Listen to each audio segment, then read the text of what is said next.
Cine de Gondomar, Alfredo López, Tokio, que tamén ten moito que dicir nesto e que tamén nos maravilla con seus dibuixos en obras que xa temos presentado aquí e que podemos atopar por aí.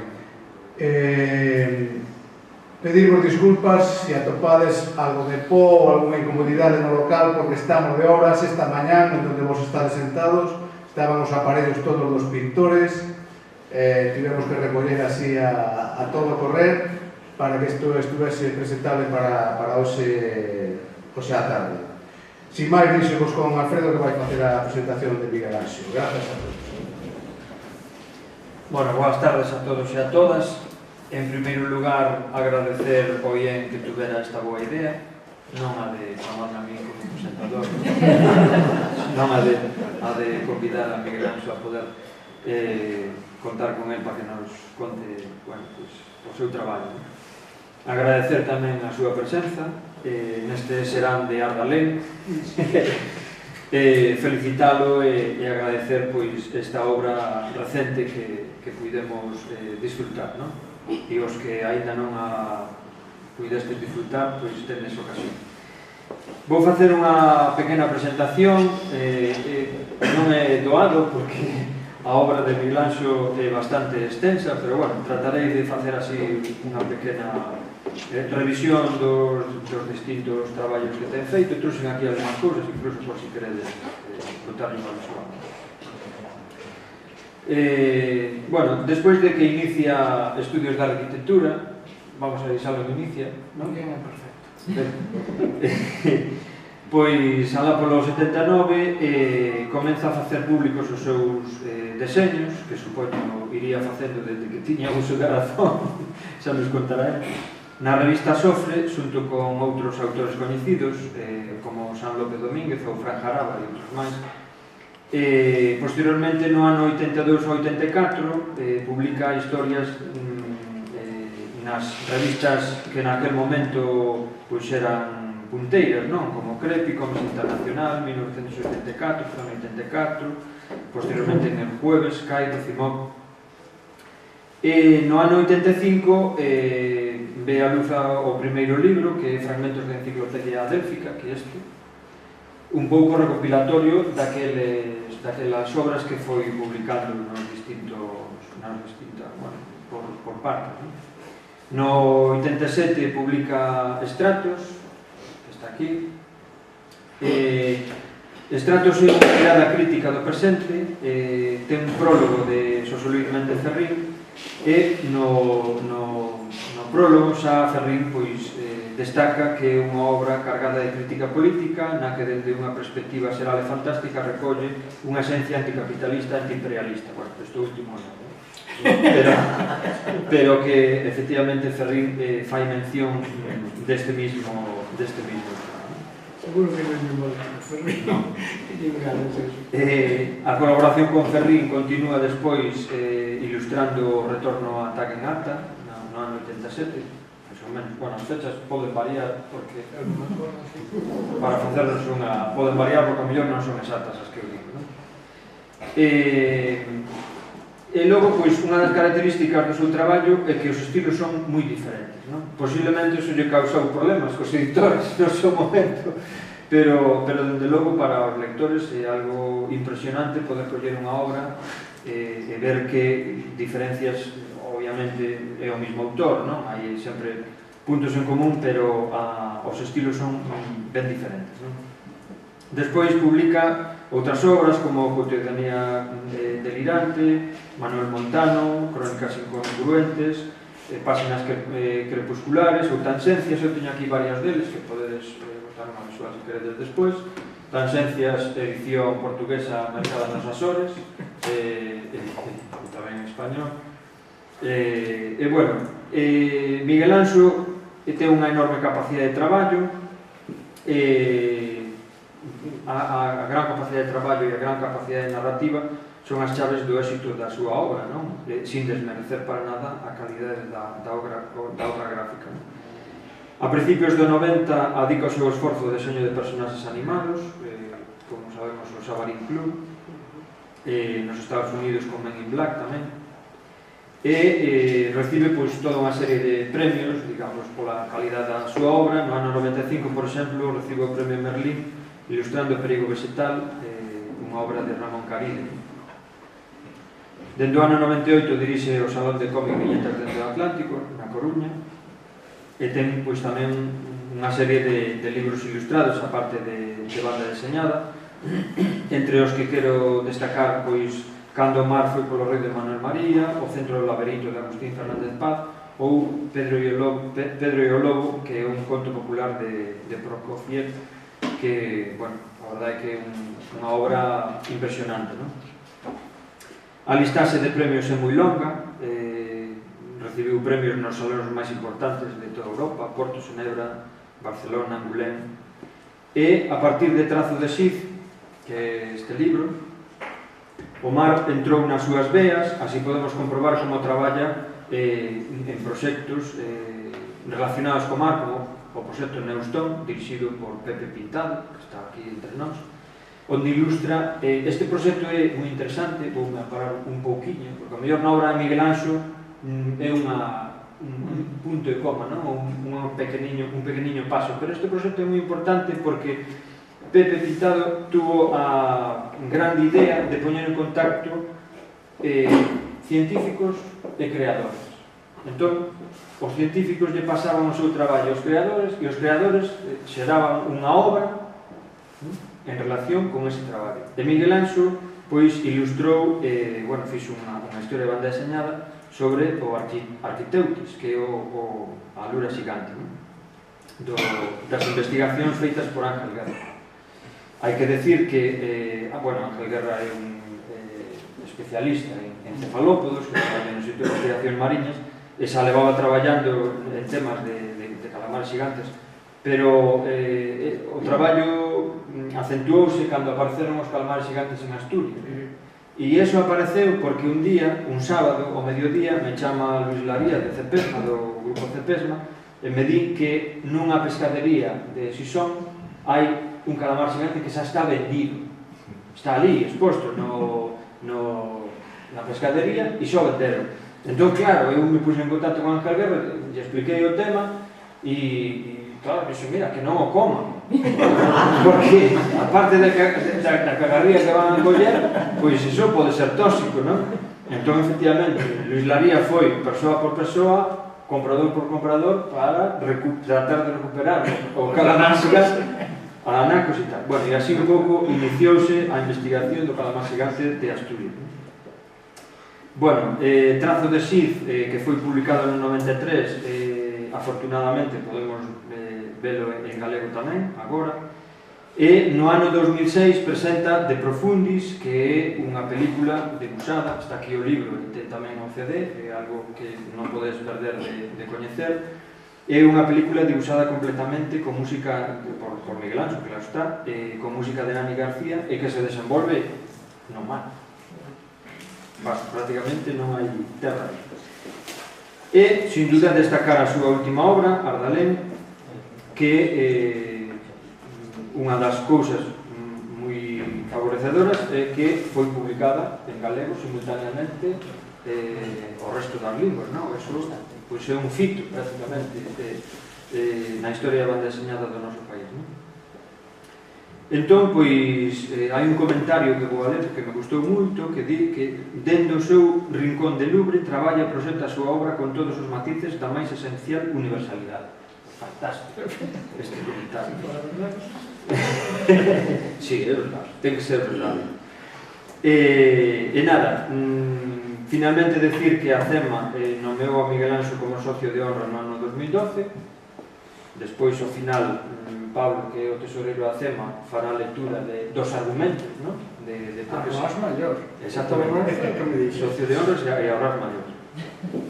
E para rematar, decir que no Valmiñor hai un clube de lectores de banda deseñada, clube de lecturas dibuixadas, de espacio de lectura, moitos deles aquí presentes, e esperamos que algún día tamén podamos contar contigo nese espacio, non?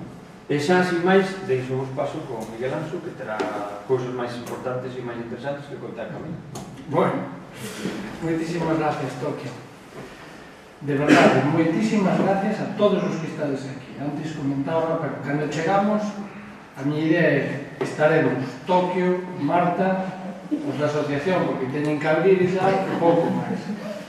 Así que me parece heroico realmente que nunha tarde como esta que estedes dispostos a participar en algo como que hoxe nos convoca. Bueno, cando Marta e Tokio me propuxeron, me trasladaron ao convite do Instituto para vir ter esta tertulia con vos, estivelle dando voltas a dúas posibilidades para falar alrededor desas imaxes.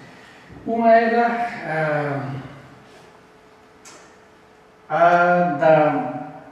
eu lle chamo a xenética do meu traballo, que foi un pouco unha especie de percorrido inversa que comecei a facer aí, non sei, 3, 4 anos, se cadra un pouco máis, a raíz de moitas preguntas que me facían, sobre todo, cando andaba por fora, sobre canto había de galeguidade na miña obra, non? Que, mira, casualmente enlaza un pouco con ese último parágrafo que leías, non?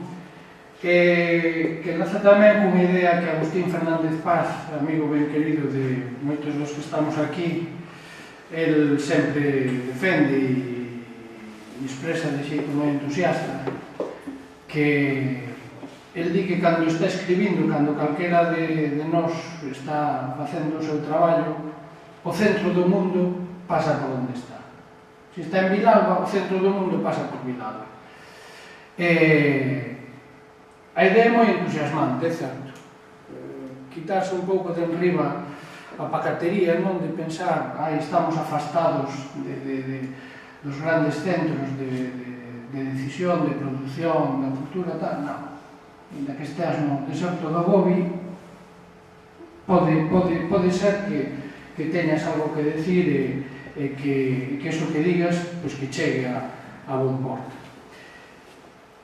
Pero por outro lado pensei, xa acaba sendo un pouco redundante, non? Estamos entre galegos, voulles explicar aos meus compatriotas o que hai de Galicia no meu traballo, pois se eles non o ven, non o vai ver, non?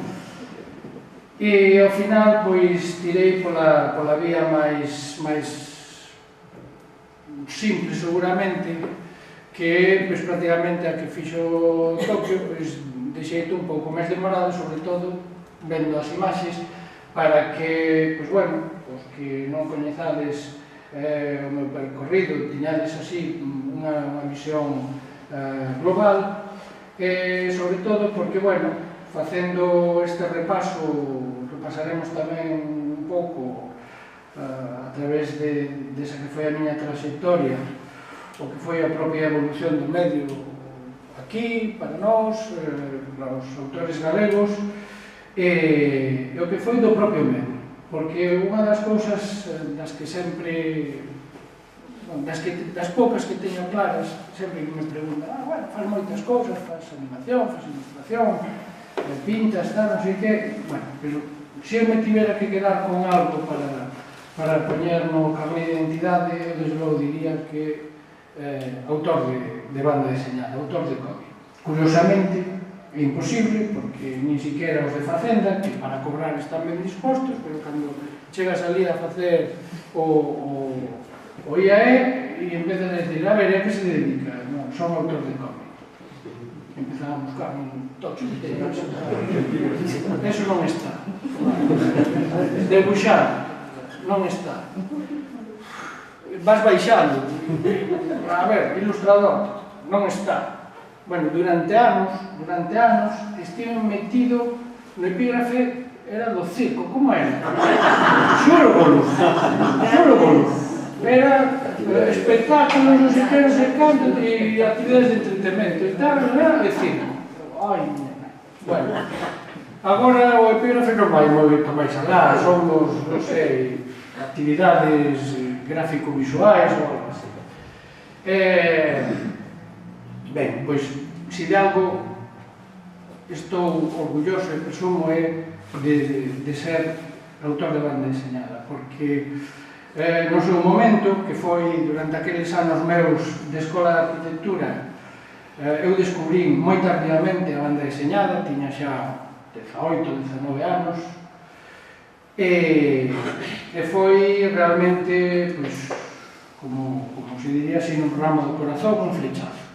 Eu descubrí aquel medio máxico que pasara polas miñas más, evidentemente, como calquera cativo, pero que non lle prestaron unha atención especial, e de repente, gracias a un compañeiro da escola, descubro que hai unha linguaxe que me permite mesturar as miñas dúas paixóns, que era eso, por un lado a imaxe, o debuxo e a pintura, e por outro lado a narrativa, a literatura.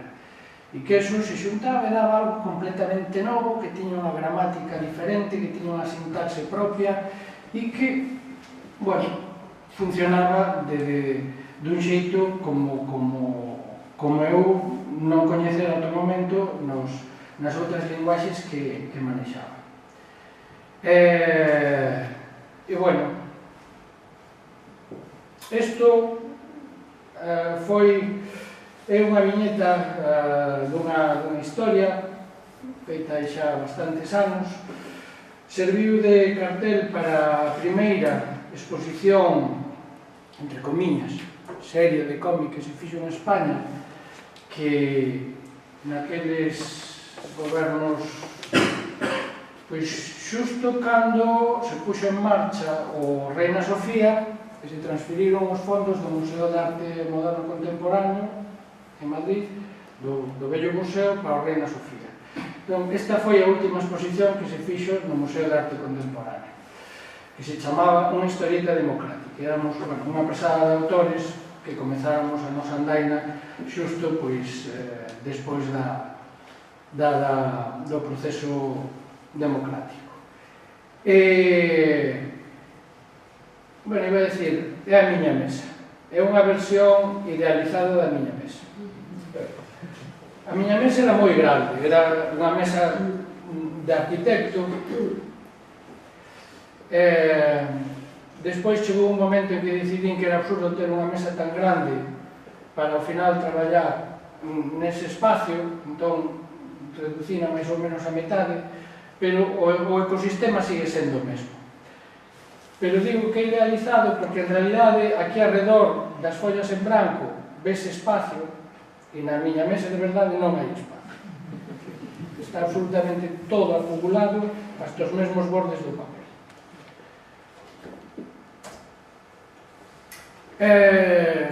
A Enciclopedia Délfica foi o meu primeiro libro.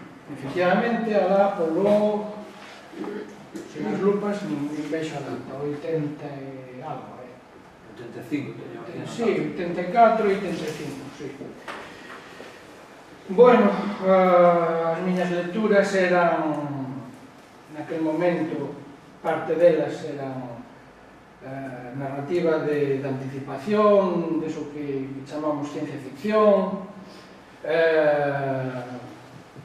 e ademais a única posibilidade que tiven cando presentei os meus traballos ás editoriais, pois era esta revista, porque foi o editor onde me dixo que podería ter cabida.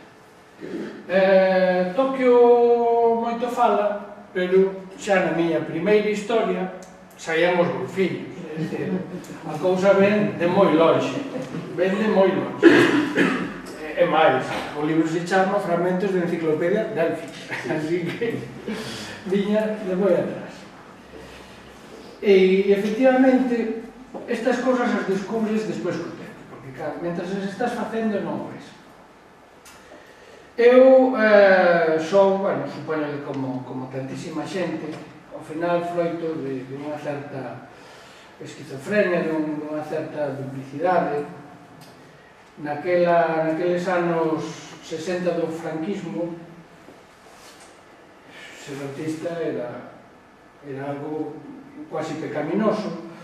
Entón, supoño que os que máis ou menos xa desde a quinta lembraredes o mesmo. As mellores notas iban para ciencias, os do medio iban para letras e o resto ala se buscara a vida. A mí me gustaba ir para letras, pero como tiña boa media, tiña que ir para ciencias.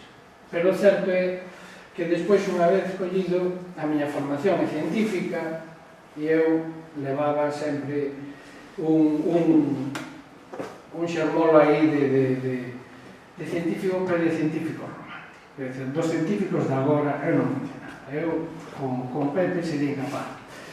Eu, cando fixen co, dixen, dubidaba entre outro tipo de cousas ou... A ver se consigo...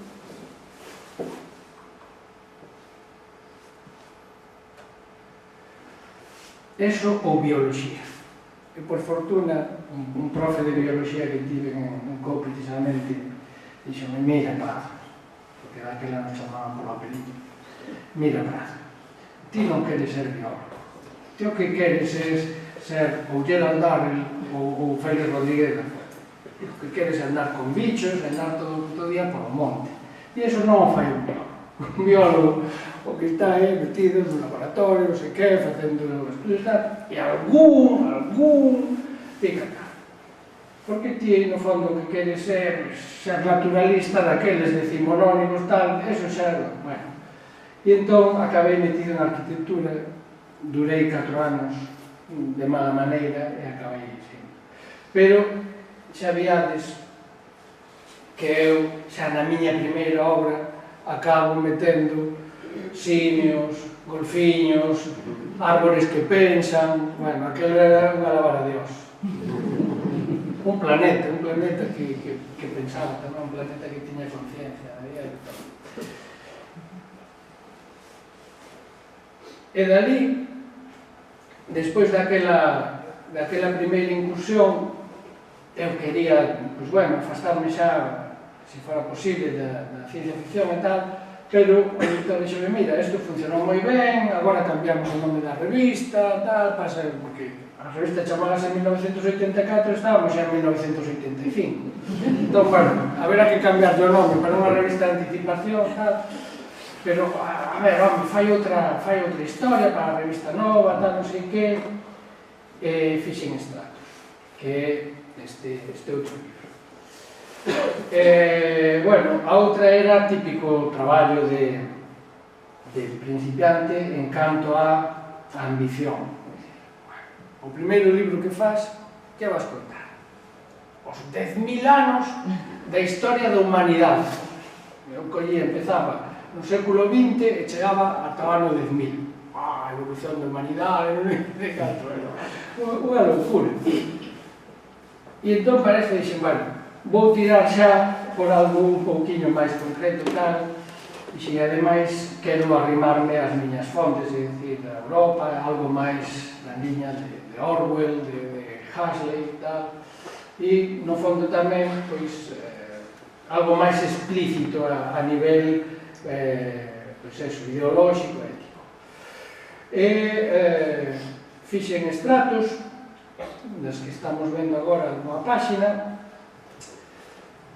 con efectivamente un cambio xa radical de estilo, de tratamento.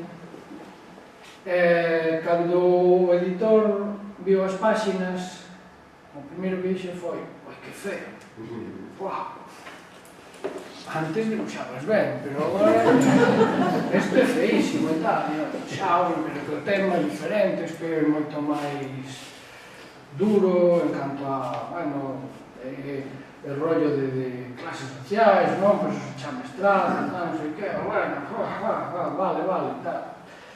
E cando rematei e foi sair o libro, pois tamén, cousa de novo, porque xa me dirás, hai que botarlle pichón, oulle pedir a Ferrín sin o prologa.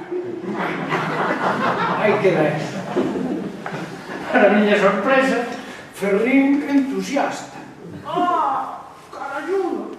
Claro que sí, hostia, faltaría máis. encantado. Ademais, resultaba que Ferrín, nos seus tempos carrilleiros, era comiqueiro, tal, controlaba, tal. Chegou a propoñerme, era unha especie de leitmotiv. Cada vez que nos atopábamos despois, temos que facer un libro xuntos. El tiña xa, temos que facelo sobre os quásars.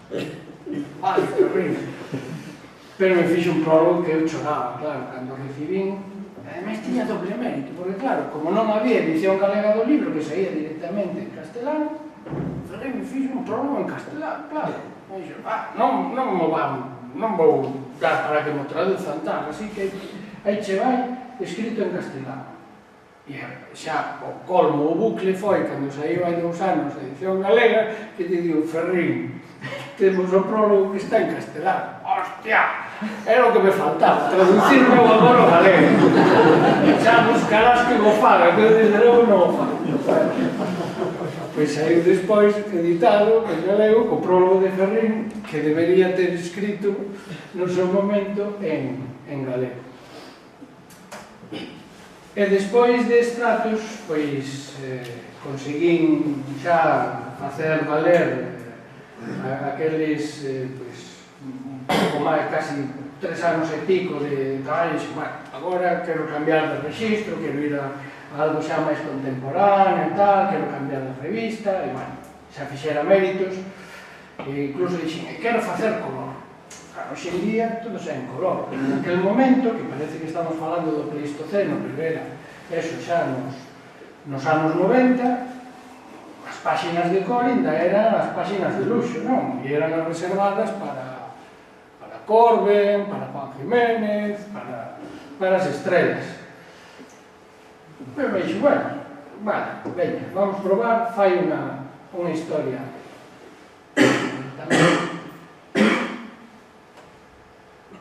Bueno, e fixen Crónicas incongruentes.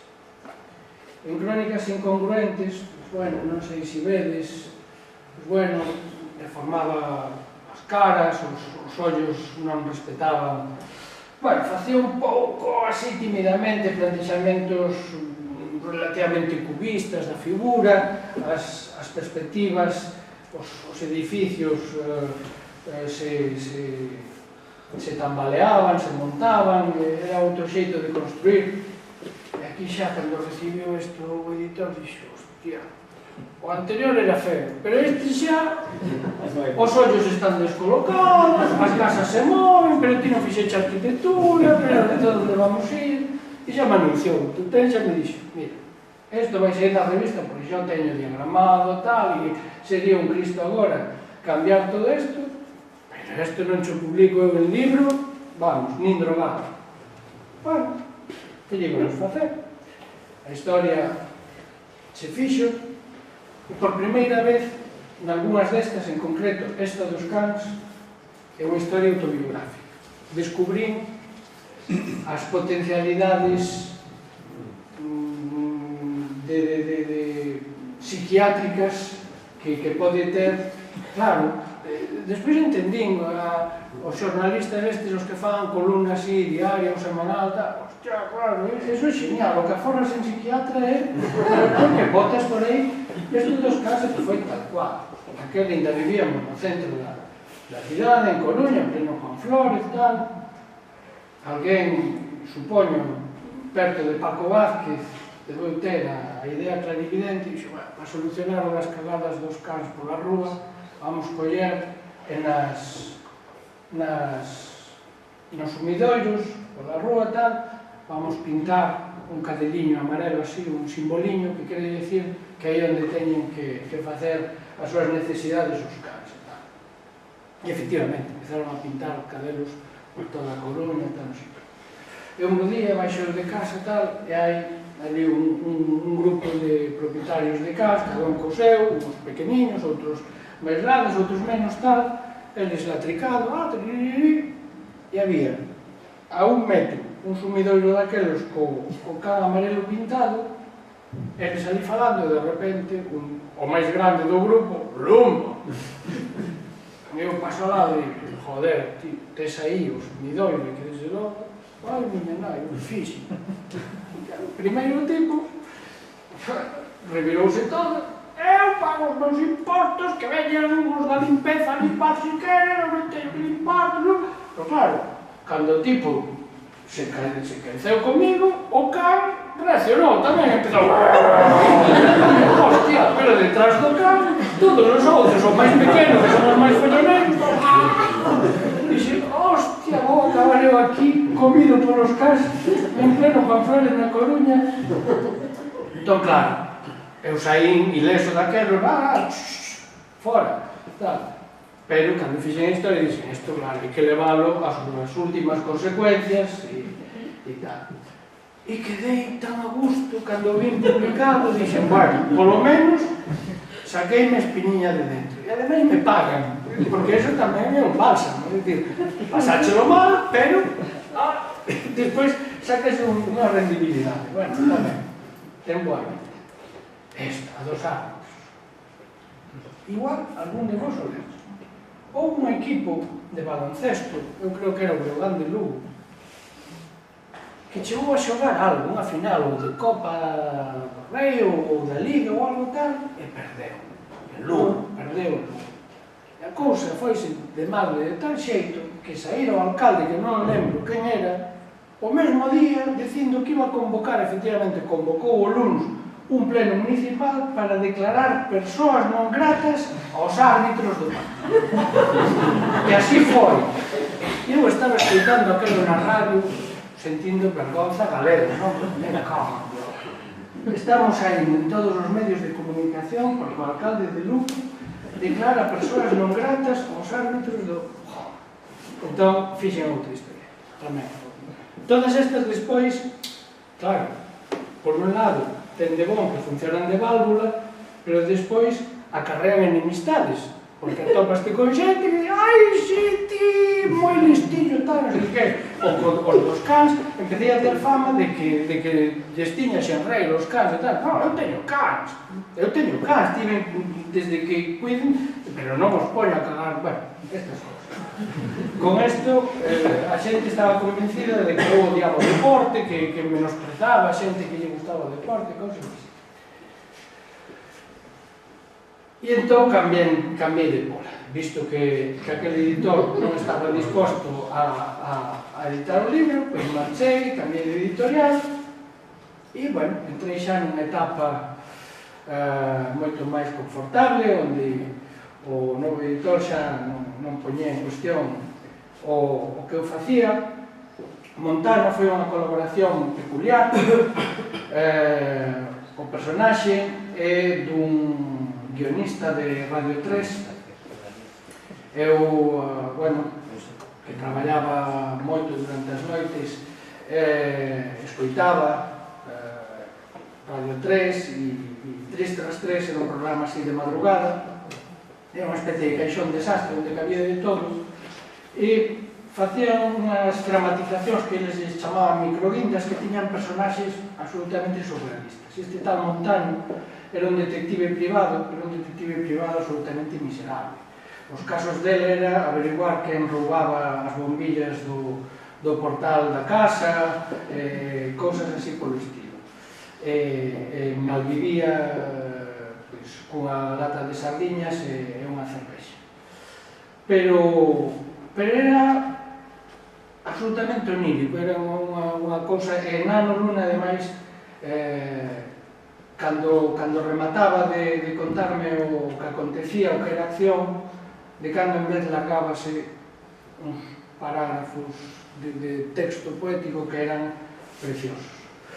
E fixemos Montano, funcionou moi ben, foi o meu primeiro premio de Angulem, e ademais foi unha especie de ensaio de proba que me plantexei nun determinado momento despois dunha pregunta dun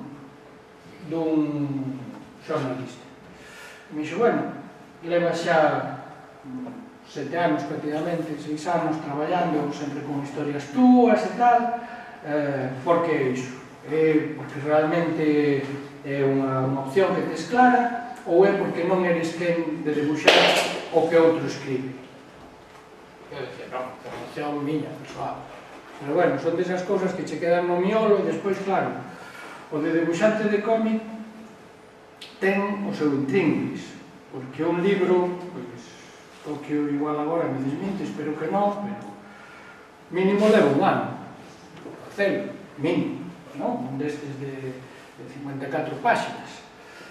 Entón, son xornadas tamén mínimas de 8 horas, eu voto máis, pero bueno, 8 horas que estás ali pechado no teu estudio, absolutamente só, non sempre podes ter nin a radio ni tal, porque chega un momento en que todo amola, todo desconcentra, entón estás ti ali, pero claro, estás debuxa, porque a escritura xa fixeche, entón a cabeciña dá moitas voltas. E cando che meten unha semente destas envelenadas como de ti por que faz isto?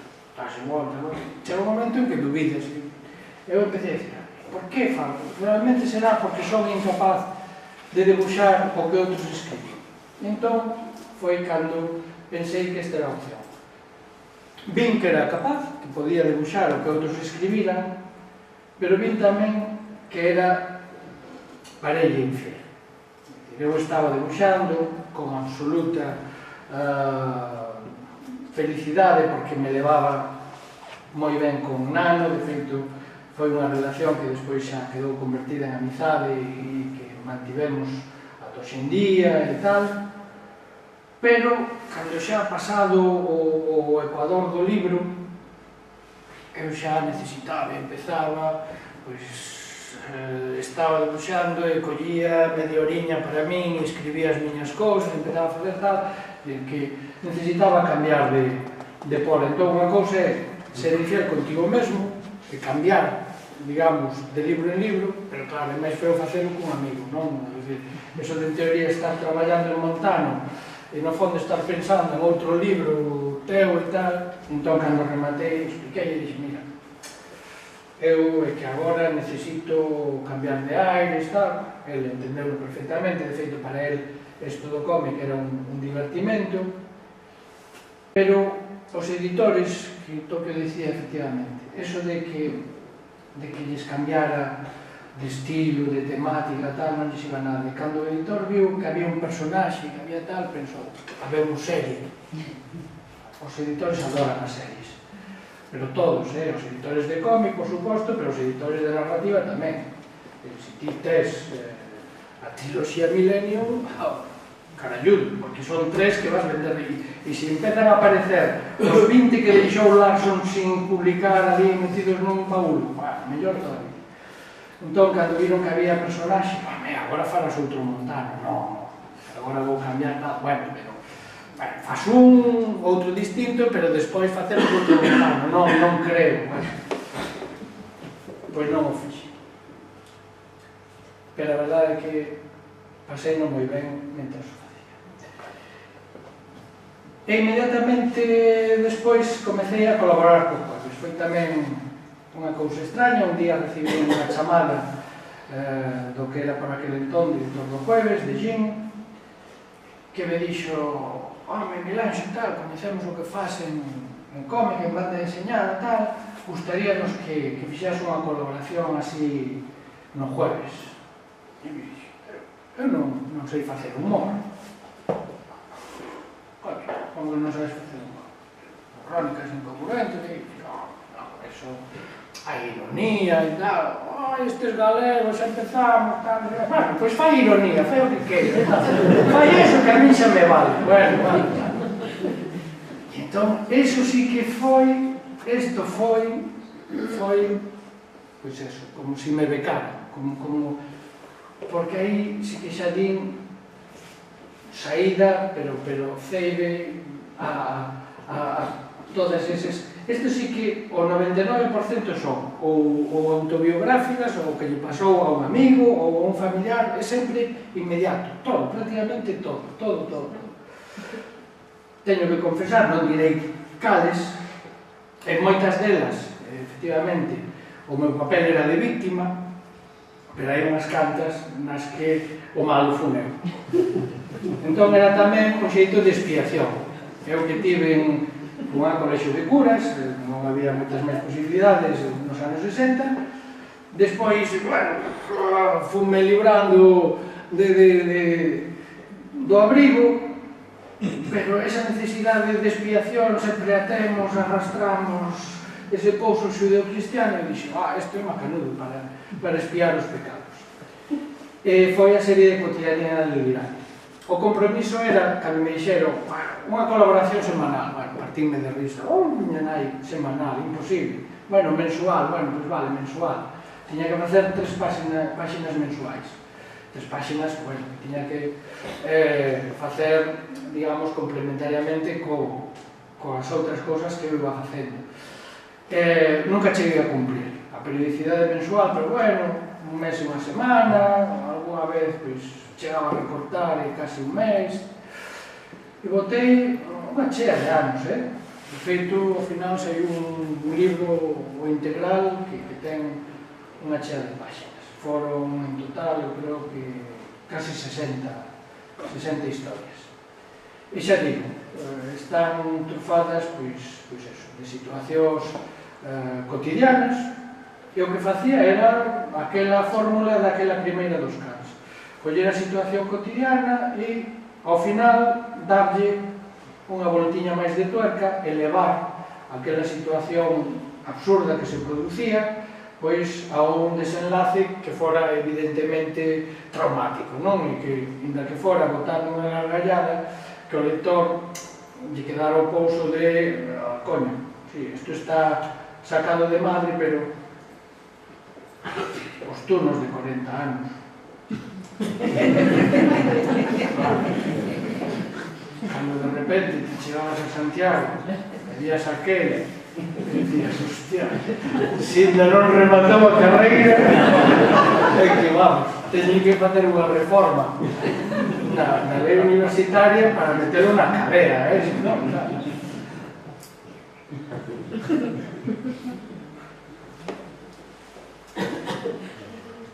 E entón, levaba exactamente 7 libros feitos. E cando eu levaba 7 libros feitos, descubro por algúns dos meus amigos que fixeran carreira universitaria, estaban xa na universidade, que de repente existía unha cousa que se chamaba ano sabático. Para un autónomo, chamáramos así algo, eso do ano sabático conceptualmente é incomprensible, eu direi como a Trinidade ou o Espírito Santo, non? Como que o ano sabático? Sí, eu vou estar un ano facendo un traballo, unha investigación, escribindo un libro e tal, pero non teño nin que ir por ali, nin dar clases, nin nada, e che paga. Sí, e hostia, eu levo feito 7 libros, me toca un libro sabático. Pero claro, o problema que tiña era que cando yo expliquei ao editor que eu fixera un libro sabático como se facía dominical. Tanto lle tiña, que non me iba a pagar, desde logo, así en Madeira. E dixen, bueno, pero me vou dar o gusto de facer o libro que me apetece. Sin pensar nin na revista, nin no público, nin no editor, o que me apetece. Entón, collín, e dixen, que me apetece? Facer. E, bueno, pois claro, sacas os teus fantasmas. Collín a Borges e a Casares, que eran, eso, santos do meu altar literario, collín paradoxas temporais e tal, e construín, pois, Trazo de Xir. Xa había algúns anos que aprendera de xeito intuitivo unha lección que ao final foi importante para facer a carreira tal como a fixen, que foi non amosar ao editor nada hasta que o libro estivera rematado. Ao principio, aquelo era complicado, despois, cando vían que non se arruinaban, pois me deixaban facer. Entón, cando chegou o Trazo de Xir, eu lle dicía, non, é unha historia nunha illa e tal, supoño que se pensaban algo de piratas ou algo así. Entón, cando rematei, lle presento o libro, empezan a mirar, xa, que é unha illa, sí, pero hai 4 personaxes, sí, e non pasa nada. pasar pasa, pero non hai persecucións, non hai eso, non hai piratas, non hai traficantes de drogas, non hai tal. Bueno, home, é unha cousa así máis, non sei como chamarlle, pues bueno, de tensión, de ambiente e tal. Bueno, tal, a ver, bueno, editamos, tal. Eu dixo, bueno, sabático vai ser, pero cobrar, a ver o que cobra. Bueno, editouse en castelán, en España, en revista, funcionaba ben, a xente dicía, que bonito, que gustaba, tal, foi publicado primeiro en capítulos, rematou a edición en revista, preparouse a edición en libro e empezou a editarse en Francia. Tamén con non moito entusiasmo inicialmente por parte do editor. O editor era Casterman, para vos falades unha idea, é a editorial que edita Tintín. Entón, como editorial, é unha editorial magnífica, de gran peso, regambre e tal, pero claro, de repente unha historia que pasa nunha illa, 4 personaxes e dando voltas e voltas e voltas, pois xa digo, moi entusiastas non eran tantas.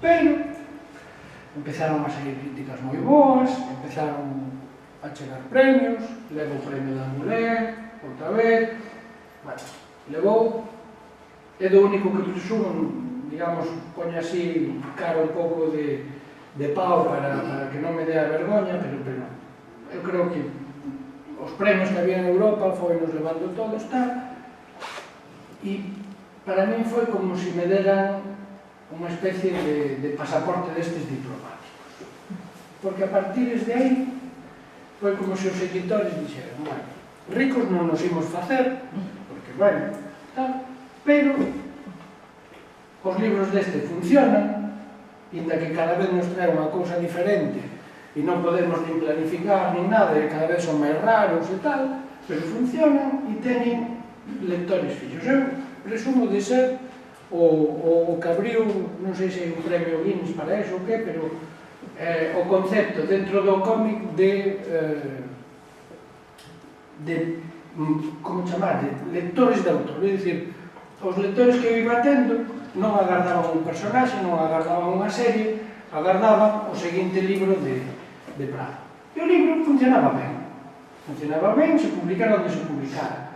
Para min era fantástico de repente recibir, mira, o libro en turco, non entendía nada, tal, todo cheo, tapabanlle, por exemplo, en Turquía hai unha escena na que se lle veo o peito a Ana que está tomando sol encima do barco, aí non había problema, pero hai outra escena na que sae un dos personaxes, Raúl, de dentro do barco e vai tamén desnudo, e entón aí aparecía un cardadiño negro tapando o carné de identidade. Bueno, este tipo de cousas, tal.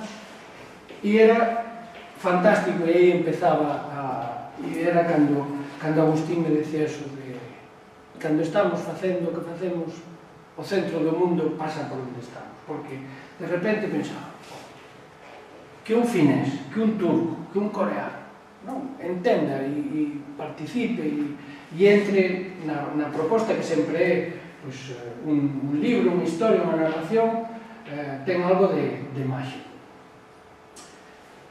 E para min Trazo de Xiz supuxo realmente cortar amarras. A partir de aí sentir a liberdade absoluta para facer o que quixera, pero sempre un principio básico que é eu podo facer o libro que me pete, sexa en galés, sexa Trazo de Xiz ou que sexa. O libro se edita, ese se edita, pero se ese non funciona, acabou o conto.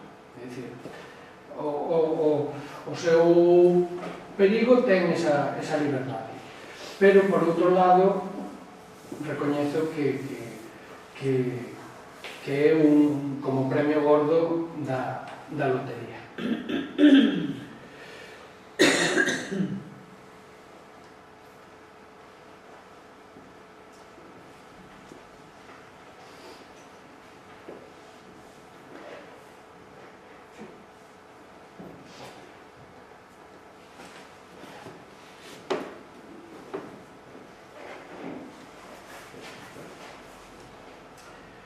Despois de Trazo de Xiz, veo Pedro Lobo. Esta é outra desas historias.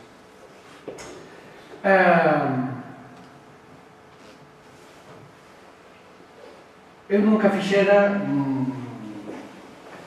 nada para nenos, para cativos, para nenos pequenos. E entón, cando Luis Mariño me chamou e me dixo, mira, vamos facer unha grabación con a xova orquestra de Santiago, de Galicia, non recordo o nome que tiña e tal. Eu pensaba que quedaría moi bonito facelo con unha versión do conto ilustrada, tal, non sei que. Pero facemos unha versión en banda deseñada, en cómic. Caralludo, moi ben, estupendo, tal. A miña forma de facer unha intentona de algo infantil.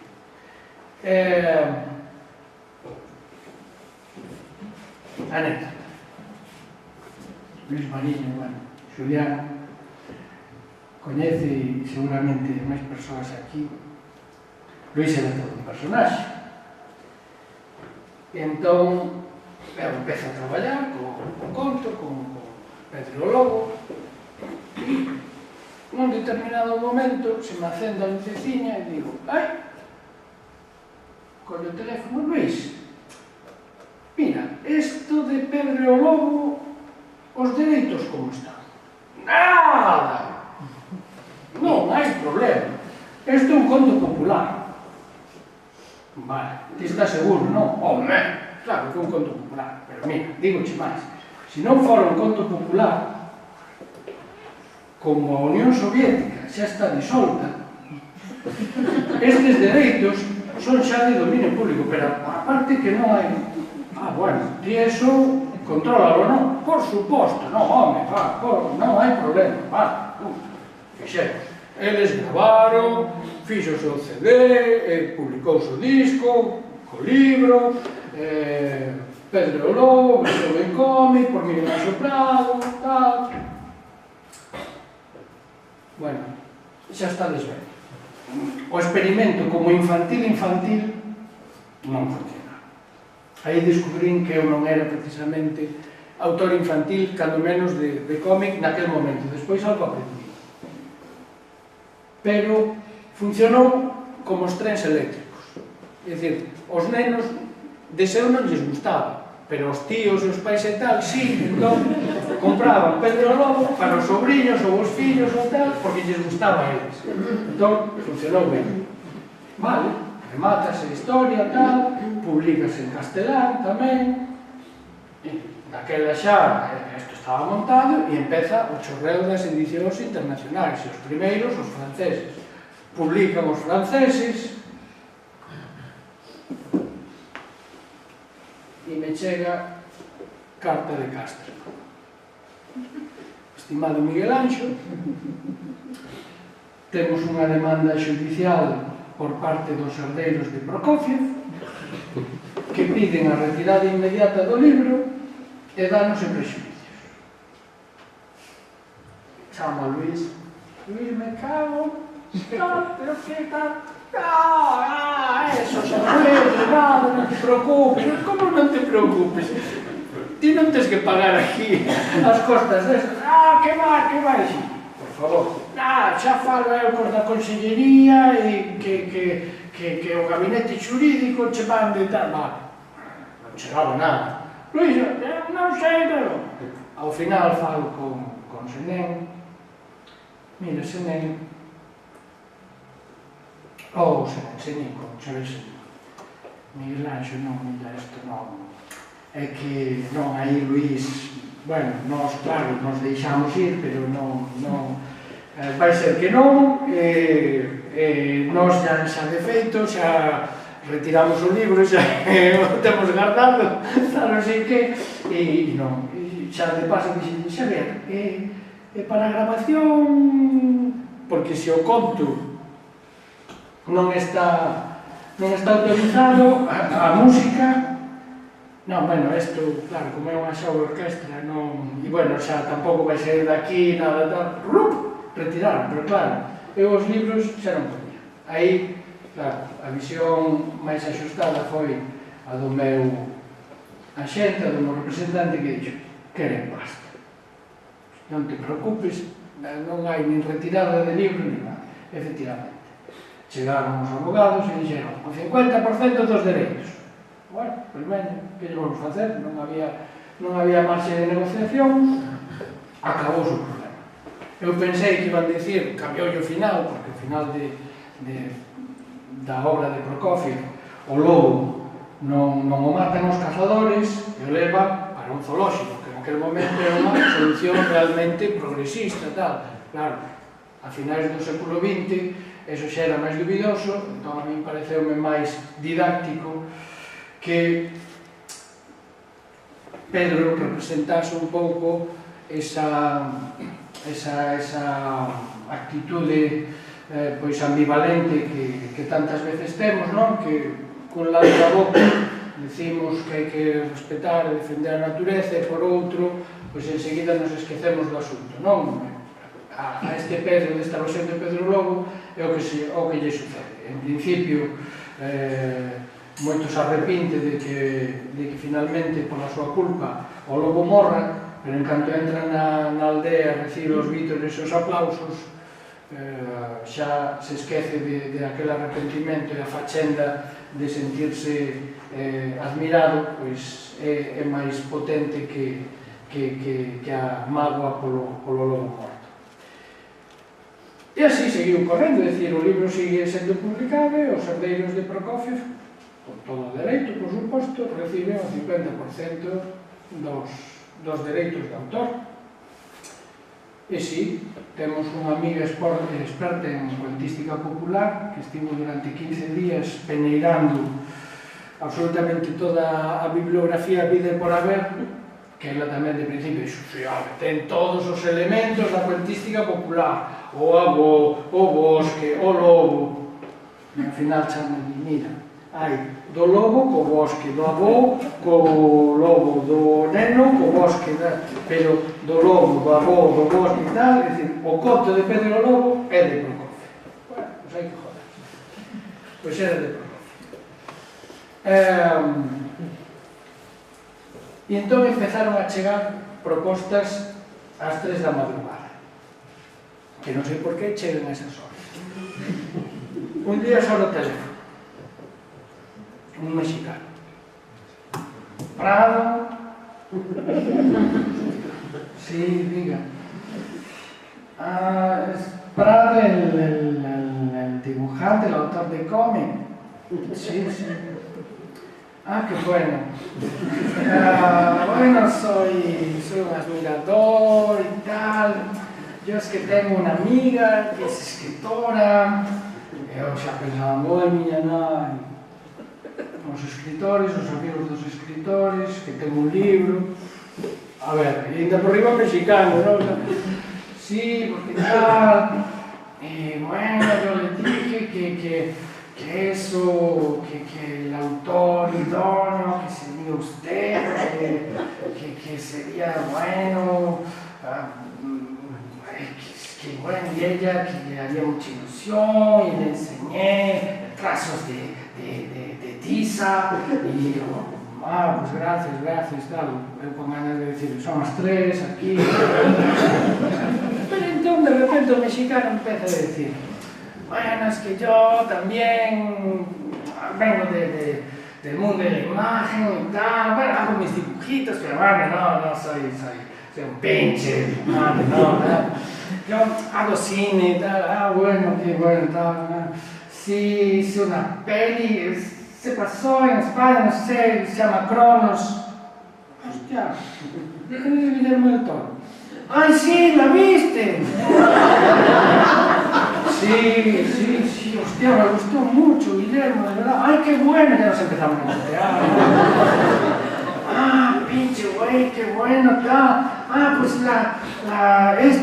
esta, igual la conoces también! Ella se llama Laura Esquivel, hizo una que se llama Como Agua para el Chocolate y tal.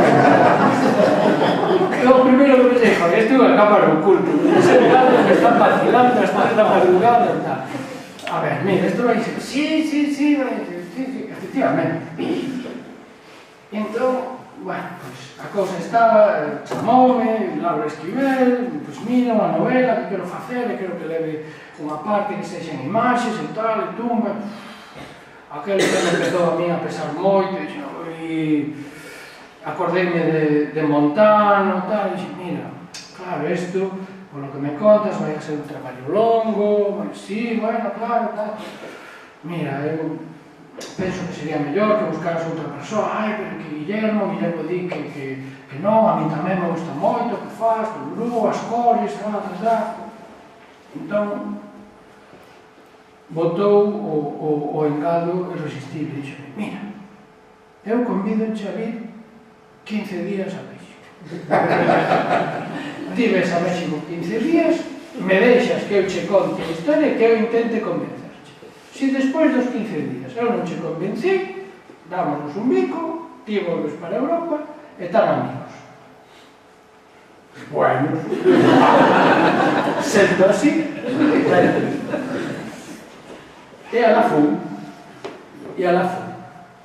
Pois sobre Laura, supoño que a opinión saberá quen lle guste máis, quen lle guste menos, tal. Se algo ten Laura é que é unha narradora oral sobresaínte.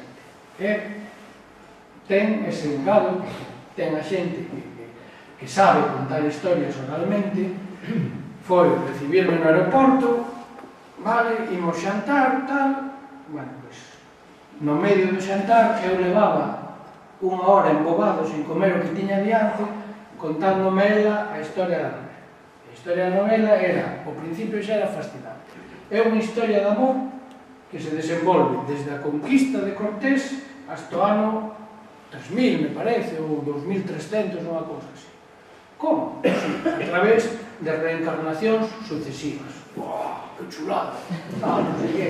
E empezou a contar, e haberá un capítulo na Edade Media, un capítulo eso, na conquista, un capítulo, ai, que bonito, e dixen que sí, claro.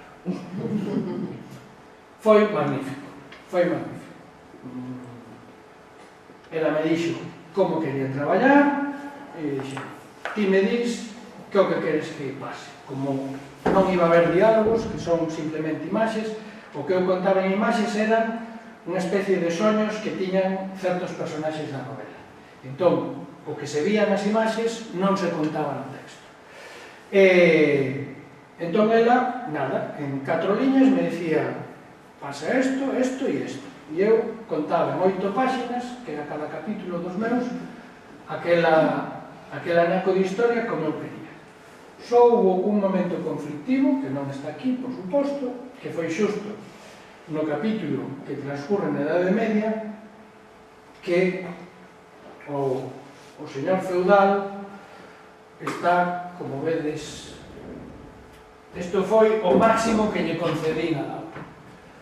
Era unha escena de empalamentos.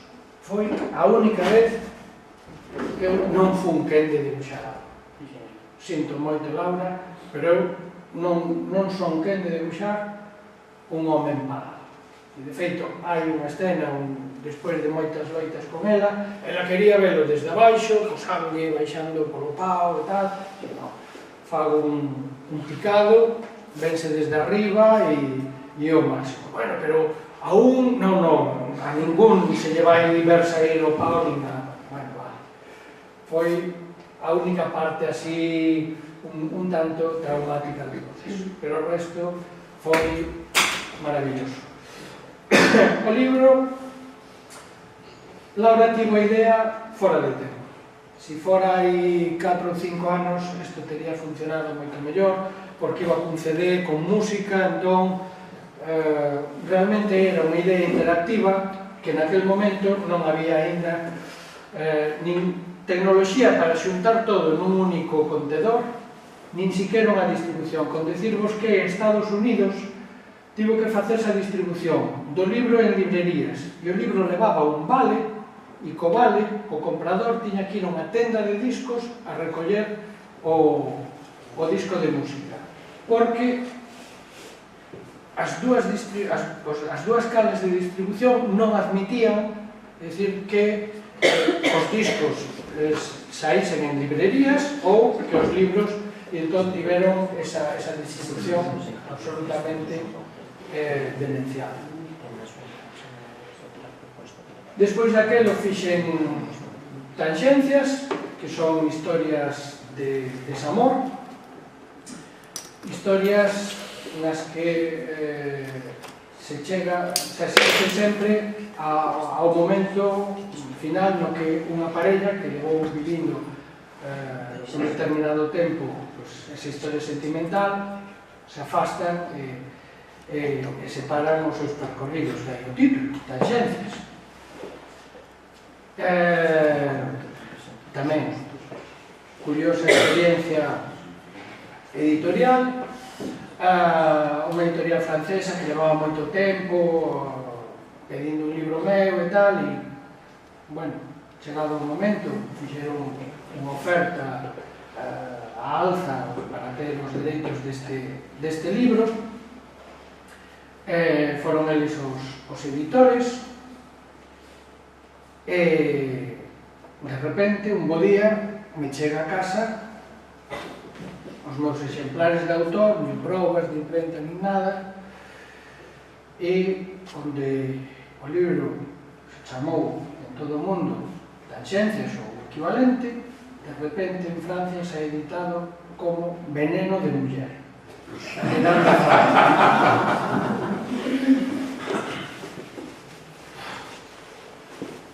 Primeiro capítulo.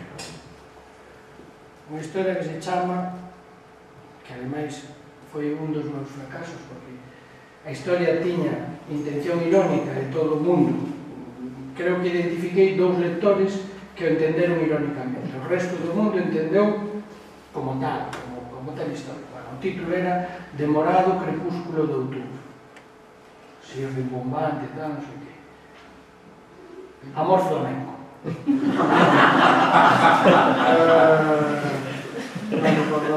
Privilexios dourados. Lolita. Todas así. Chamo, pero como se vos ocurre? Tanxencias, eso é de xeometría, joder. Xa verás, vais a vender moitísimo máis así. Bueno, claro, tocou Mirangulén ali a facer mesa no salón, tal, asinando. Eu que presumía de ter moito público femenino, que, bueno, agora está máis normalizado, pero no seu momento, no mundo do cómic, ter público femenino xa era un mérito.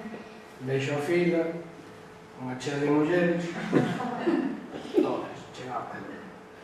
O libro é precioso, as historias magníficas, o que non entendemos é, con esas historias e ese libro e tal, por que lle pon un nome tan machista? Non, non é o proxeñero. Pasei 4 anos explicando salón do libro tras salón do libro, librería tras librería, non lle puxen o nome, foi o editor francés, se chama Tanxencias, é por isto, tal, non sei que, non se chama Lolita, se chama Privilexios dourados, outro.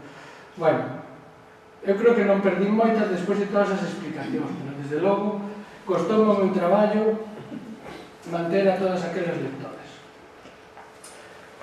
Foi un libro, pois é como cando de repente todos os amigos comezan a casar ou a irse a vivir en parella, de repente todos empezan a ter fillos, de repente todos empezaron a divorciarse. E claro, como todos estábamos dentro dunha certa franxa social, non? Pois, eso, profesores universitarios, artistas, profesionais liberais, e sempre había detrás un trasfondo que era moi común e que un pouco atravesa todo o libro, non? Que era a realización persoal, a incompatibilidade de mundos, tal, non sei que. E, bueno, a partir daquelas reflexións sobre experiencias así de xente máis ou menos cercana, hai despois moitas das historias son simplemente ficcións elaboradas a partires, non, desas premisas. Pois é un pouco eso, unha crónica deses fracasos sentimentais pola incapacidade de xestionar ben esa tensión, ese conflicto entre individualidade e a vida en parella.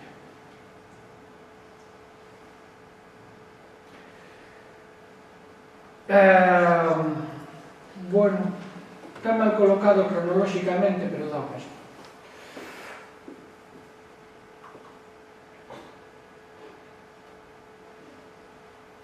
Debín de pasar, bueno, por prácticamente todos os salóns e festivais de cómic, de banda deseñada que pode haber polo mundo adiante, así a partir dun certo nivel, non? Porque hai moitos xa pequenos, non sei. Entón, hai unha constante nos salóns, non sei se nos de literatura será igual, durante o día, durante o tempo, a xornada laboral é unha voraxe. Cando non estás asinando, estás facendo entrevistas, cando non estás facendo entrevistas, estás discutindo cos editores, e cando non estás discutindo cos editores, estás asinando. O de asinar ten un punto que xa aproveito. Somos o único colectivo do que se agarda un anaco de traballo. Ao cantante ninguén vai e lle di cántame unha canción. Ou mesmo compónme unha canción pequeniña, non? Pero compónme algo. Non, a un poeta non se di faime aquí un haiku, 4 versiños ben axeitados. Non, ningún pintor, ninguén vai a Tapies, montame aquí unhas cruces e tal. Non, pero a nos, sí, a ver, un debuxiño, non? E o peor de todo é que non nos gusta o rollo. A combinación é mortal, porque claro, chega un momento co cal o que vou é as xornadas de firmas son duras de caralho. Claro, cando ti botas 4 horas ali, troca, debuxo, follón, tal, non sei que, a cuestión outro día me vacilaba en Vigo, que digo, eu firmo e xa está, claro, xa sei, que así, ainda por riba con o cochinero. Entón, hai un momento máxico que é cando polos altavoces din estimado público, o salón vai pechar en 10 minutos. Entón, ti miras e di, quedades 15, pero dá para un e o resto ten que volver mañá, non? Entón, é esa sensación de fin de semana. Hostia, venres pola tarde, isto se remata. E entón, imos cear. E as ceas, pois claro, é o desmadre. O desmadre cutre, non quero dicir, non, é o desmadre de xa está, non hai xornalistas, non hai... E estamos os colegas ali, tal, ti cantas horas botache? 4, eu desde as 6, non sei que. Entón, comes, bebes, claro, bebes. En Francia, ademais, claro, o viño, das o viño. Entón, as sobremesas das ceas son xeñais. Son as sobremesas dos grandes proxectos. Porque, claro, ti estás ceando cun xaponés, cun australiano, cun norteamericano, que só os ves nos festivais. Claro, como despois marchamos cada un para a nosa casa e punto. Pero entón ali, hostia, que a mí me encanta o que faz. Que é unha pasada, porque eso sí que ten de bo o mundo da banda deseñada. Eu creo que o mundo é xeneroso, é dicir, é dos poucos nos que, en xeral, non tes empacho en regalarlle os halagos ao compañeiro porque o sintes de verdade, non? Eu que viña do mundo da pintura, que sempre era bicho a última exposición de Menganito. E aquí, bicho o último libro de fulano, que pasa? Bueno, entón, eso, entón, claro, tiñamos que facer algo xuntos, sí. Bueno, pois un destes tipos é un anglo-americano, un inglés afincado en Estados Unidos, que se chama Neil Gaiman. Se cadra vos soa por Coraline, na peli esta de animación de hai, que sería 4 anos ou 5, non? Foi o de, como era, American Gods, que foi un bestseller, é guionista de cine e televisión, pois, tamén afamado, e ten un personaxe que é un personaxe en realidade de toda unha familia, pero que é o Sandman, e, bueno, de xeito moi inteligente, construiu unha especie de mitoloxía paralela, vendeullos aos americanos unha especie de Olimpo moderno. Entón, esta familia son, todos os irmáns son Morfeo, que é o personaxe principal, que é o Sandman, o home do saco, a irmá pequena é Morte, o irmá maior é Destrucción, e en realidad se comportan, teñen personalidades de deuses gregos, coas mesmas características, caprichosas, tal, e entón interfiren cos humanos dentro dun ambiente de fantasía, desmedrar, tal. Bueno, isto é un éxito mundial, e chega a tal punto que DC Comics, que con quen traballa, pois cada certo tempo lle permite, pois así, foguetes de artificio. Entón, ele escolle e di, quero facer un libro con un coreano que hai ali perdido, tal, non sei, pois veña, un libro con coreano. Fai un libro, cuadernado, tapadura, enterado, tal, non sei que.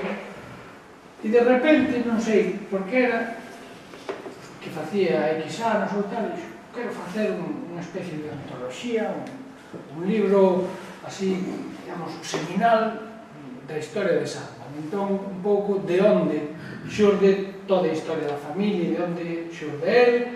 Entón, a única vez que Sandman estivo enamorado, e di, moi ben, como? Quero facelo con varios autores. Pide por esa opinión. Quero facelo con Milo Manara, moi ben, comprado, con Dave McKean, comprado, con fulano, comprado, con Bill Sienkiewicz, comprado. E entón, compraron, chamaron, non chamaron. Entón vai Gaiman, que fixéramos unha cea desa, un día temos que fazer algo, sí, tal, e me chega un correo electrónico de Gaiman. Miguel, teño historia, aquela da que falaron. De que falaron? Sí, aquela de tal, non sei que, e me explica o do libro. E o que viña de facer de Profundis, e levaba, pois, prácticamente 5 anos sin facer cómic, e dixen, pois mira, que ven para retomar tal, unha historia curta, 18 páxinas, despois, cando eu a planifiquei, quedaron en 20, bueno, 20 páxinas, asumible, tal, non sei que, e a mí é algo tan distinto do que é o meu mundo, que, bueno, pode servirme incluso eso, de casi de show, non? De entretenimento. E, bueno, pois moi ben. E, efectivamente, fixen o Sandman, que é a historia central, porque o personaxe, digamos, o fulcro de toda a serie. Saiu un libro precioso, fixeron de todo. Edición de peto, de quiosco, edición de luxo, hai pouco sacaron unha xa en formato xigantesco, con capas repuxadas, tal, bueno, un auténtico pasadón. E fixemos esta historia, esta Morte, por exemplo, e foi super divertido, porque claro, me plantexaba situacións, non? Me decía, bueno, reúnense todas as estrelas e tal, pois non sei, algo que teña así, ambiente clásico, tal, e me deixaba facer o que quixera. Facía isto con auga, para arriba, para baixo, tal, todo lles encantaba, os americanos felices, e eu pasei non moi ben, estupendo. Entón, cando rematamos, me convidan, non sei como coincidir a tal, pois vou por Nova York e me fala a editor e me digo, mira, estamos todos moi contentos, Gaiman está contento, nos estamos felices, tipo lo que temos entendido, sí, foi moi ben, tal, podíades facer algo xuntos, así un pouco máis longo, tal, bueno, porque non, sí. E este home ten toda unha serie de historias, como é a propia Coraline, moitas das que fai con este outro amigo inglés, con Dave McKean, de corte así moi oscuro, moi de complicacións nos personaxes psicolóxicas, moi torturados. Bueno, esa liña me gustaba. E digo, bueno, sí, por que non? Mentras non sexan superheróis, non, por suposto, está ben. Entón, escribe entusiasmado, Gaiman, que ben, Miguel, que tal. Pois mira, vou preparar xa unha primeira, así, unha escaleta, tal, porque estamos falando dunha historia que vai ter, ao final, alrededor de 800 páxinas. Lín un correo electrónico e dixo, escapouselle un cero. Son 80 páxinas, que bueno, é unha medida donde, Nil, tal, que ben, tal, escapouselle un cero, tal, non, son 800 páxinas. Claro, tardei 2 segundos en botar a condición. Vou estar traballando con Neil Gaiman hasta que me retire, hasta que subir 800 páxinas. Non sei se levarei feitas 800 páxinas na miña vida. Bueno, agora sí guardade así, pero mira, é que cando me dixeron de facer algo xuntos, tal, pensei en eso, nun libro de non sei, 80, 64, 100, pero 800 non podo, tal. E, bueno, quedou aí pendente, algún día, se calo, facemos algo. Trufando todo o meu traballo, e sendo como necesito ser infiel a mí mesmo, pois, sempre que podo, fago historietiñas pola miña conta, así, que van descabaladas, que na miña cabeza pertencen a libros distintos. En algún momento, acadarán a masa crítica e serán abondas para ser publicadas en libros. Pero polo de agora, ainda non chega. Entón, hainas como esta que é dun constructor de caixas. Outra vez, golfiños, cetáceos, océano, faros. Esta que se chamaba Esporas, recordando o casón.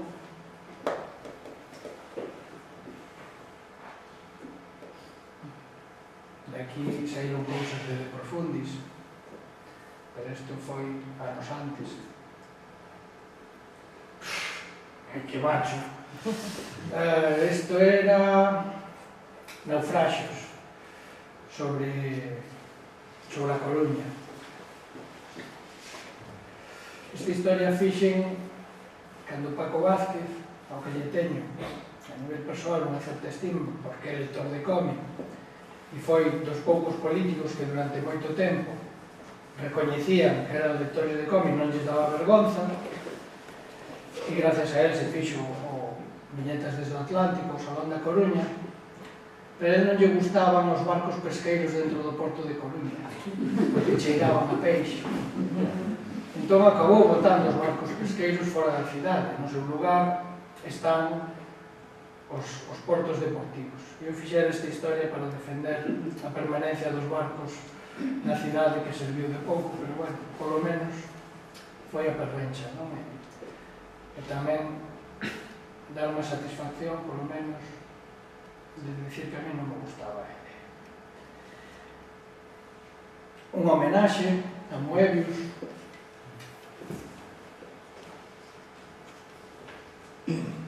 a historia original na que aparece aquela viñeta.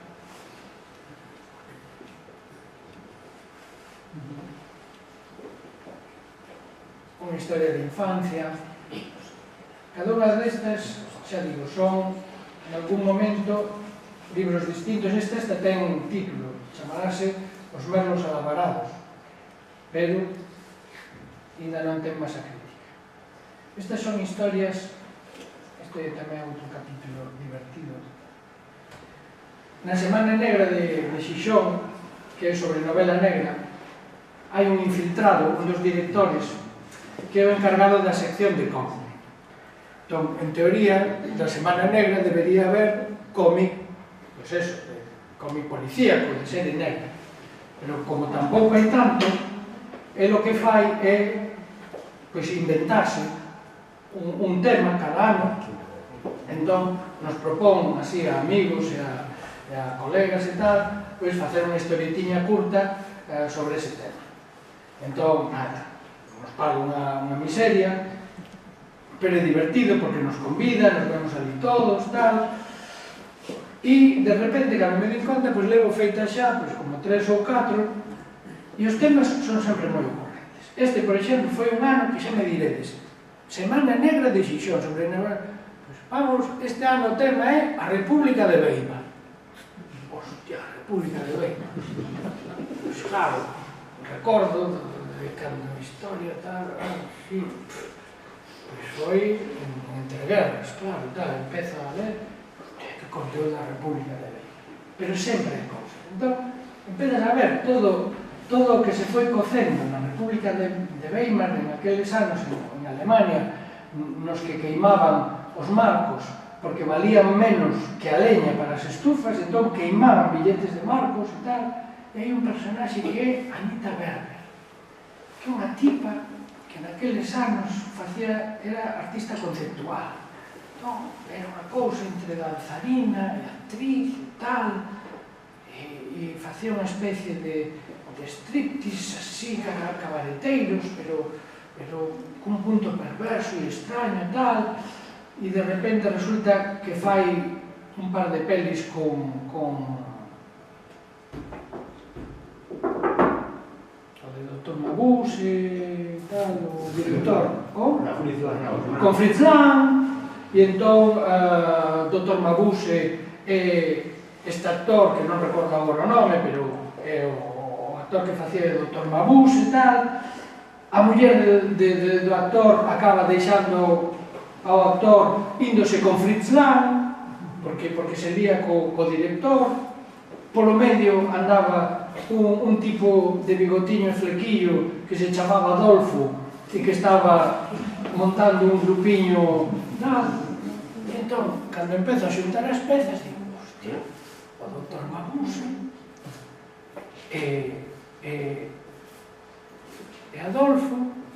Entón Adolfo quere conseguir o Dr. Mabuse para captar as masas por hipnose e tal, porque o Dr. Mabuse hipnotizaba tal. Entón Adolfo resulta que é un seguidor do Dr. Mabuse e fala co actor pensando que o actor é o Dr. Mabuse. Dille que por favor que lle aprenda as técnicas para hipnotizar e para tal as masas e para construir. E bueno, a historia. Outra foi sobre Leonardo da Vinci. E eu, pois, había pouco estivera na última casa de Leonardo en Francia, en Amboise, tal, e coñecín a historia de Leonardo e a súa cociñeira que levou con él desde Italia, que lle deixou a súa pelliza famosa, a pelliza esa que debía cheirar de mala maneira porque non a debeu de quitar en toda a vida, pois foi o que lle deixou a cociñeira. Entón Francisco I fixo un túnel que iba desde o Pazo de Amboise hasta Le Clos-Lucé, que está pois como a 800 metros, unha cousa así. Entón Francisco I, cando lle daba o vento, aparecía polo corredor aquel, entraba no chisme a falar co maestro. Non, mestre, estou aquí, veña, vamos a darlle a sin hueso, vamos a latricar un pouco. Entón me imaginei a Leonardo hasta os collóns de Francisco I e ali e a cociñeira, pois claro, queixándose como fan sempre a xente que está perto dos que se dedican a este tipo de cousas, non? E dicindo, se deixara de inventar tonterías e fixera algo de proveito e non todas as chominadas. E claro, o pobre Leonardo naquele momento xa estaba pois moi desesperado na súa situación.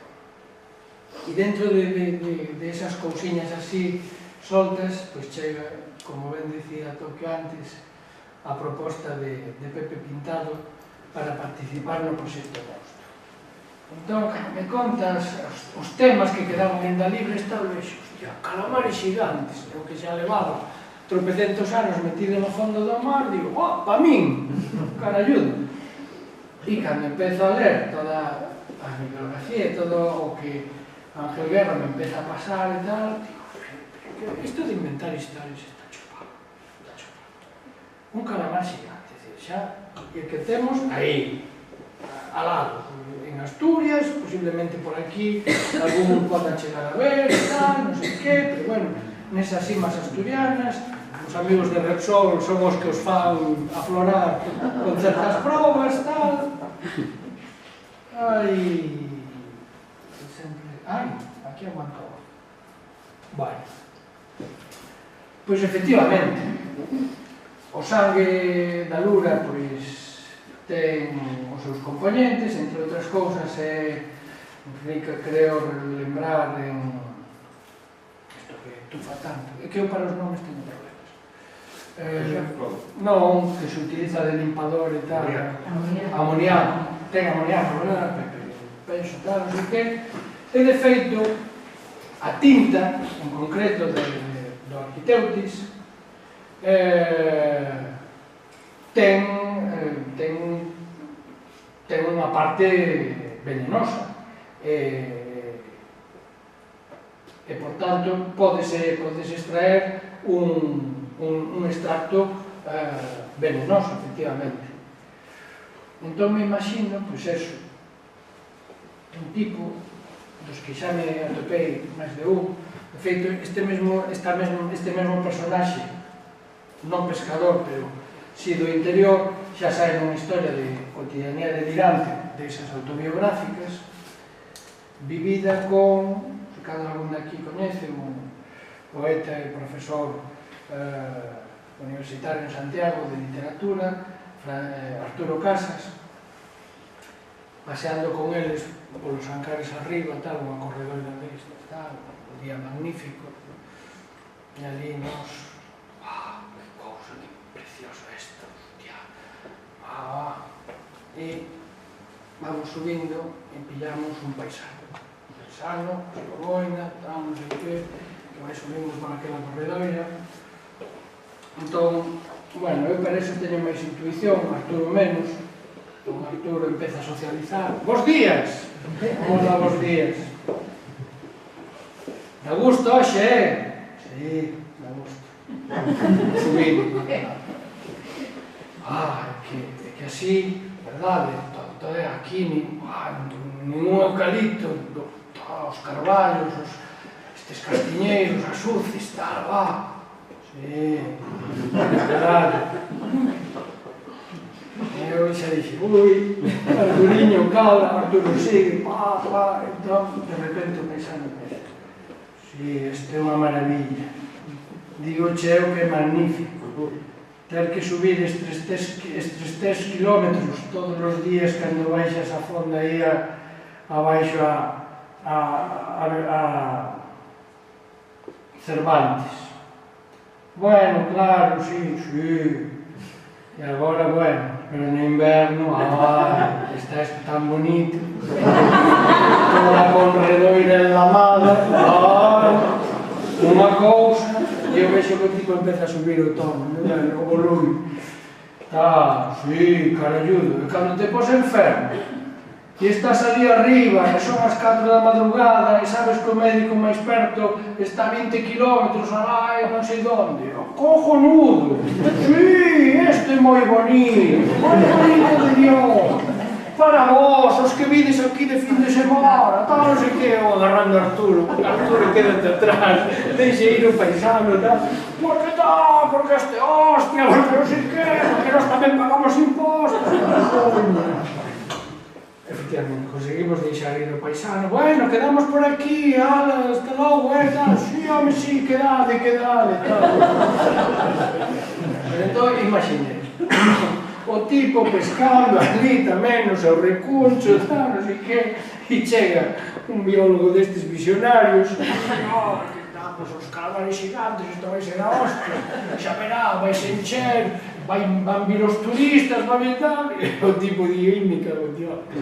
Entón, efectivamente, convido a quedar e xantar ali na súa casa, a cear, e dalle, despois da cea, unha copiña ali, un vasiño, un digestivo, tal, e hostia, que cor esta, así, tal, non sei que.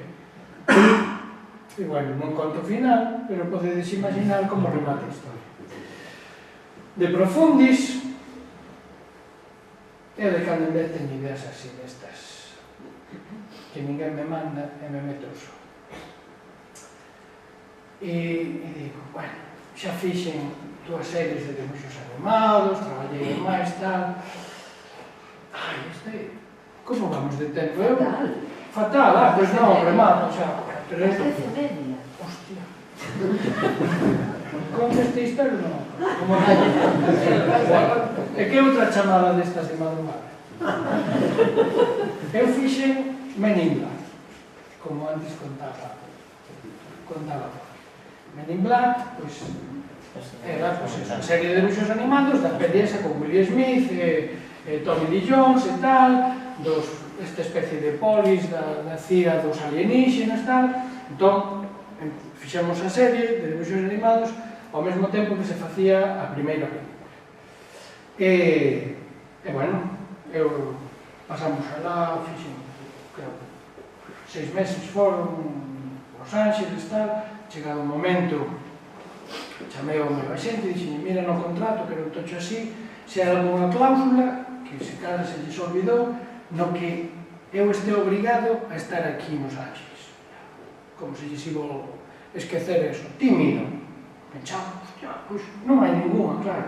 Os americanos non imaginaban que ninguén quixera marchar de Estados Unidos. E entón, cheguei e dixen, porque ali os artistas non falan. Falan os axentes. Entre nós, todos son sorrisos. Que boa eres e tal. Entón, dixen, fala cos de DreamWorks e Amblin e tal, que eu en setembro marcho. Como vas marchar? Ti vailles dicindo tal, efectivamente. Bueno, eu marchei. Co cal, claro, o resto do ano, eu traballaba desde aquí e non vía as probas de animación que xa iban resultantes. Eu só controlaba o traballo do meu equipo, tal. Co cal, vin os capítulos animados cando xa estaban rematados. Entón chega a primeira caixa de cintas, eran ainda VHS, meto o VHS e non vexo nada. Me cago en todo. Claro.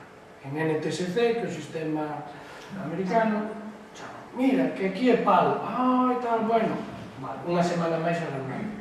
Meto a primeira, vexo aquilo e dixo, hostia. E para iso estive eu traballando un ano. Os dibuixantes, eu aí aprendi a lección.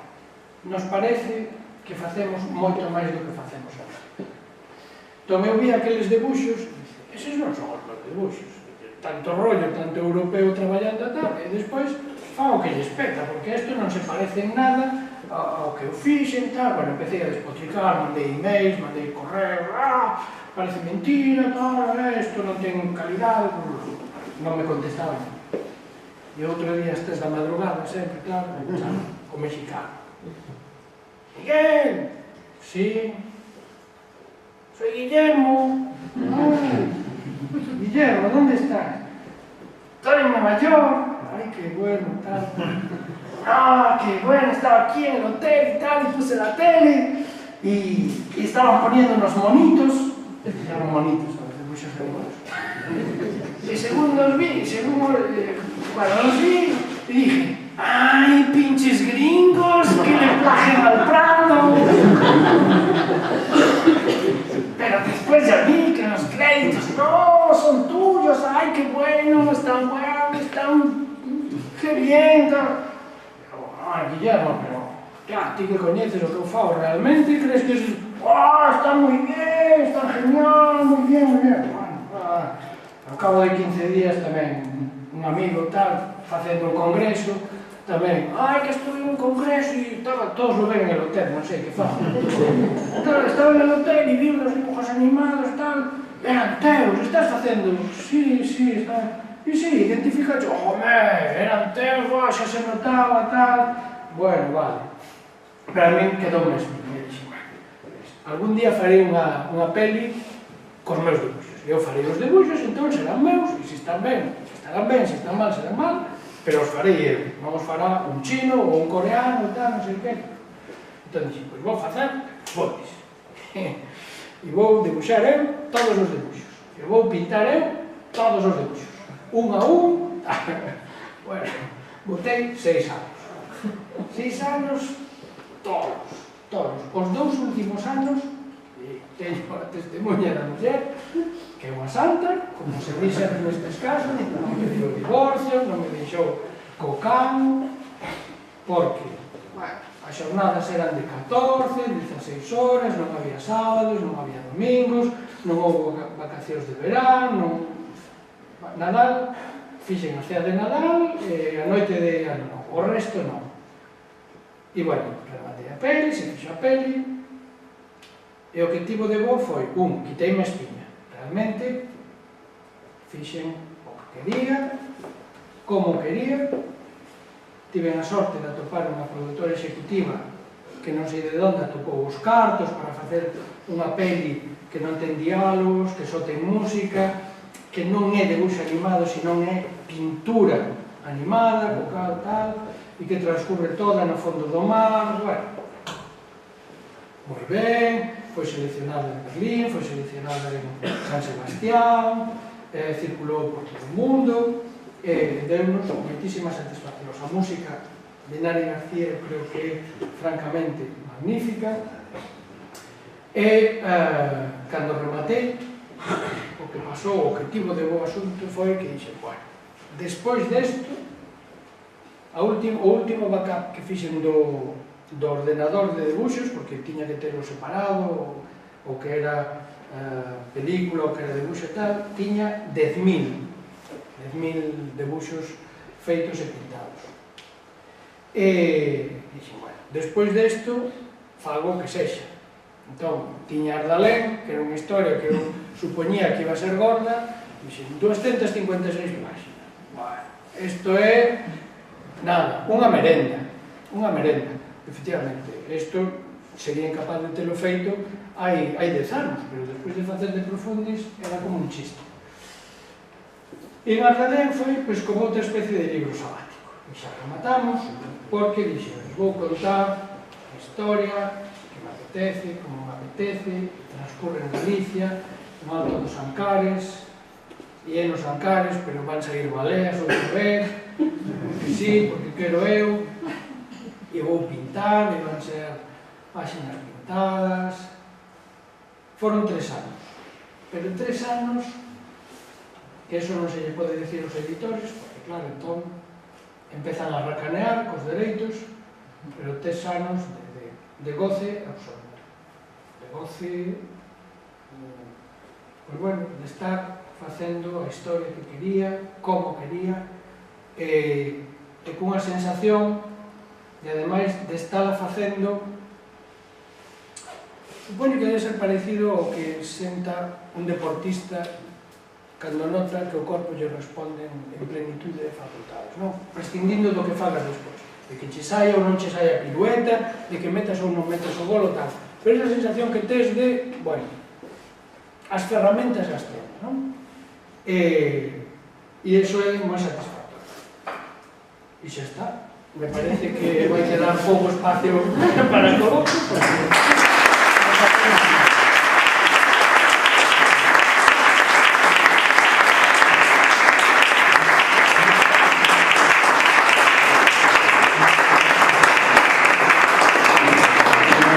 Una pregunta así rápida.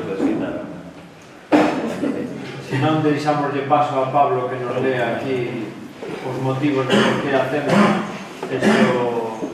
os argumentos de por que a CEMA nombrou a Miguel Ángel como socio de honor.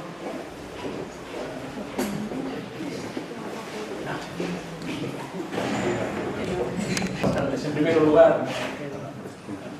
primeiro lugar, agradecer ao IEM que nos permita aproveitar a visita de Miguel Ángel para hacer entrega este pequeno agasallo de reconhecimento.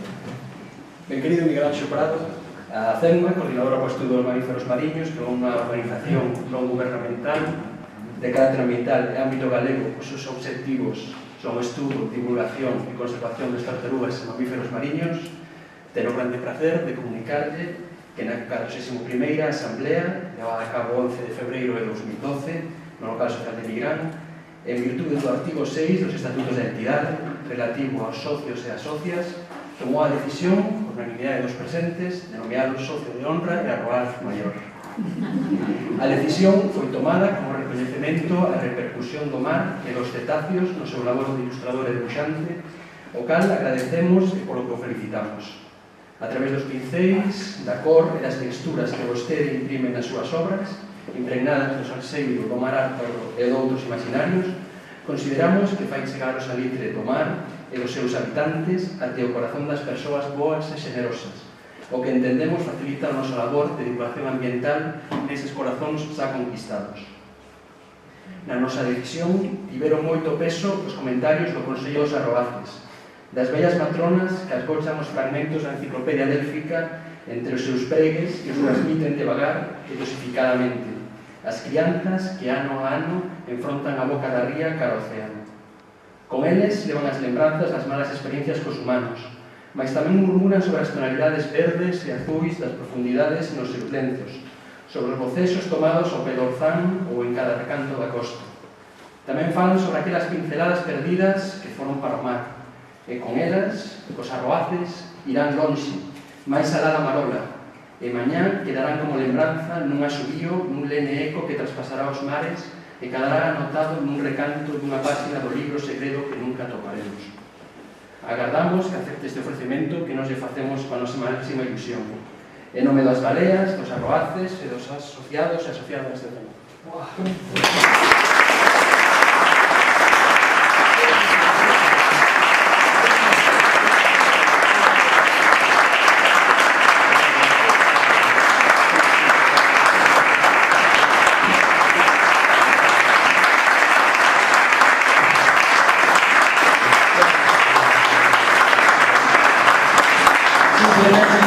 E Alfredo xa sabe que, ademais, o puxen publicamente, o puxen no meu blog e na miña página web. Non hai en ningún recanto, nin do blog, nin da web, nin listaxe de premios, nin nada. Eu sempre considerei que os premios estupendos recibilos, pero son sempre froito dun azar, dunha casualidade, pero se dun me sinto realmente orgulloso é deste. É o único que realmente anunciei e puxen, pero vamos, en letras mayúsculas, non? Que eu era Arroas Maior, de verdade.